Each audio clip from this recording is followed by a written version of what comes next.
Hello students, question है JEE mains 2025 का। Question में आपको बोला है कि ये जो कंपाउंड है और ये जो कंपाउंड है, इन दोनों के कंपैरिजन में ये वाला compound fast rate of reaction रखेगा अल्कनाइन हाइड्रोलिसिस के लिए।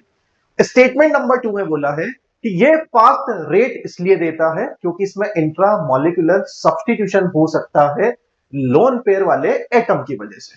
तो दोनों स्टेटमेंट आपके ट्रू स्टेटमेंट है, समझिए जरा ध्यान से। अल्कलाइन हाइड्रोलिसिस जब आप करोगे तो सबसे पहले यहां से लिविंग ग्रुप लीव करेगा। लिविंग ग्रुप लीव करने की जल्दी क्यों है?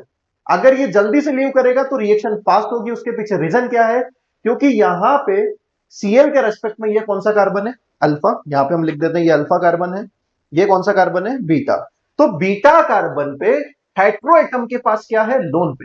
तो यहां से लिविंग ग्रुप जल्दी से लीव इसलिए करेगा क्योंकि हेट्रो एटम लोन पेयर अपना दे देगा अल्फा कार्बन को। क्यों दे देगा अल्फा कार्बन को? क्योंकि जैसे ही Cl माइनस यहां से एज ए लिविंग ग्रुप बाहर होगा तो कार्बन पे आ जाएगा पॉजिटिव चार्ज, और जैसे ही यहां पे पॉजिटिव आएगा लोन पेयर फटाक से यहां पे कोऑर्डिनेट करेगा। आगे बात समझ में? तो इसी प्रोसेस को आप बोलते हैं इंट्रा मॉलिक्यूलर सब्स्टिट्यूशन। अब जैसे ही इंट्रा मॉलिक्यूलर सब्स्टिट्यूशन होगा तो इस तरीके का आपको स्ट्रक्चर दिखेगा। अब आपको यहां से OH माइनस को एज ए न्यूक्लियोफाइल अटैक कराना है क्योंकि न्यूक्लियोफिलिक सब्स्टिट्यूशन रिएक्शन है। तो आप क्या करोगे? बॉन्ड को ब्रेक करो। आप ये वाला बॉन्ड ब्रेक करो या ये वाला करो, दोनों सिमेट्रिक हैं, कहीं से भी ब्रेक कर सकते हैं।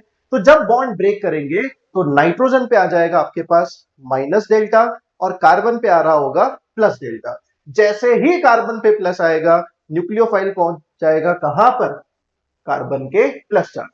तो और ये पहले से प्लस था, ये माइनस है, ये हो जाएंगे न्यूट्रल। तो आपको स्ट्रक्चर कैसा दिखेगा? Ethyl ethyl N, ethyl ethyl N. और यहां पे ये बॉन्ड टूट गया है तो इस एन के पास CH2 है, CH2 के पास CH2 है, एन के पास CH2, CH2 के पास CH2 और CH2 पे क्या आ गया है? OH। ये वाले CH2 पे आ गया है OH। बात समझ में आ गई? तो ये रिएक्शन फास्ट क्यों हो रही है, यही आपको समझना था। दूसरे वाले केस में आप फिर से हाइड्रोलिसिस करोगे, हाइड्रोलिसिस करके Cl जाएगा और कौन आ जाएगा यहां पे? OH। क्या लिखना है यहां पे अपने को? OH आ जाएगा। आ गई बात समझ में?